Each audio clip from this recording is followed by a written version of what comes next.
Welcome back, everyone, to the Dragon's Lair. My name is Wade, and this is my show, Only Lore! In the grim dark of the 41st millennium, there is only lore.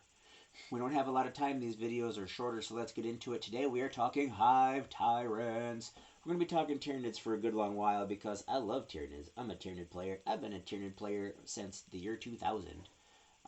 So we're talking Hive Tyrants on This Is Only Lore, otherwise known as Tyrannicus perfector.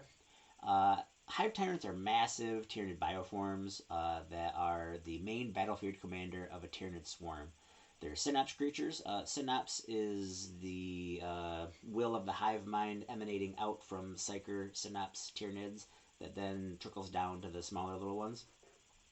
And they stand far above the other Tyranid bioforms around them. They wield powerful psionic powers, which changes from each edition to each edition. Right now we're in 10th. This video was made in 10th.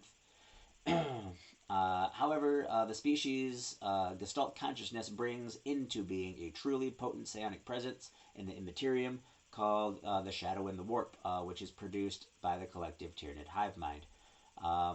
Hive Tyrants serve as commanders of the Tyranid battle forces deployed on any given battlefield. They are shown a special synaptic link to the hive mind.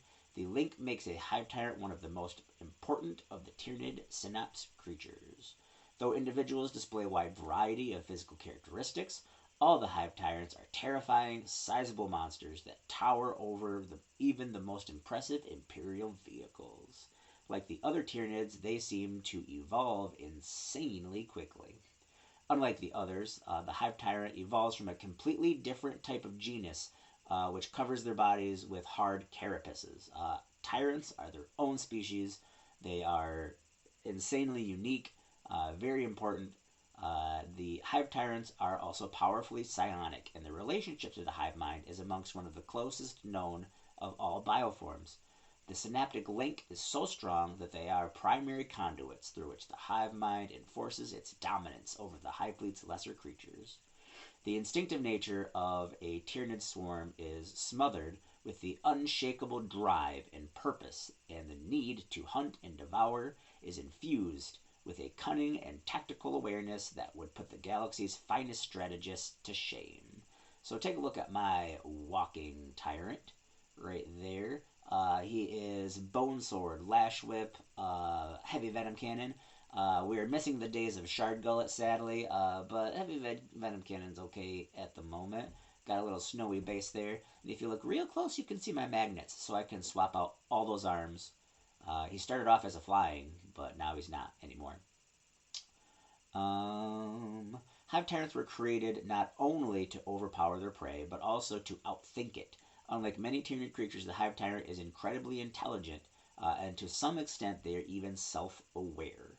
Whilst they are slave to the Gestalt consciousness of the hive mind, they are given wider latitude in achieving its goals. As such, they can respond to battlefield events far faster and inscrutable as the inscrutable hive mind, and adapt the behavior of swarms they command accordingly. As a result of the highly developed synaptic connection to the greater levels of intelligence, Hive Tyrants are also able to manifest potent psychic powers.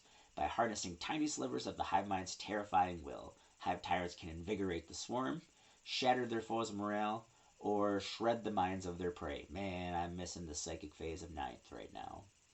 Hive Tyrants embody the Tyranid's mind completely, but their destruction does not in any way diminish it. Death is simply another learning experience that gives insight to the prey's strengths and weaknesses. This goes some way to explain why the Tyranids can rarely be defeated the same way twice. Should a Hive Tyrant be slain on the battlefield, the hive mind simply grows a replacement, imbuing it with the same knowledge as its predecessor. Fortunately for the rest of the galaxy, this does not lead to infallibility of purpose. Even the most fearsome Hive Tyrant cannot anticipate its prey's every ploy, nor can it oversee every quarter of the battlefield. However, the hive mind's capability to regrow its fallen leaders does render each Hive Tyrant practically immortal. No matter how many times a Hive Tyrant is killed, sooner or later it will always come back to overcome and devour its prey. Should the hive mind require it, Hive Tyrants can also be adapted to possess a pair of vast leathery wings. Winged Hive Tyrants dominate the skies above the battlefield, swooping low to disembowel enemy commanders with the lash of their prehensile tails, or unleashing torrents of flesh-melting energy from their monstrous biocannons. Take a look at my Flying Tyrant. That is also modeled with Lash Whip and Bone Sword.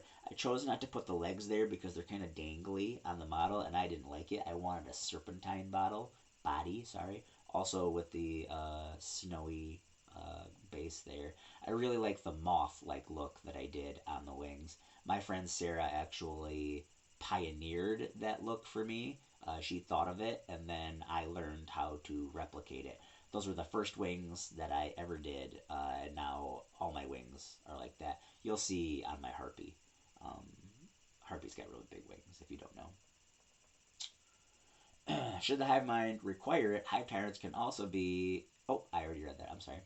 While such organisms may lack the speed of a fighter aircraft, they are perfectly capable of smashing an unaware pilot out of the sky with their bladed hooves, sending burning fragments of his vessel raining onto the ground below.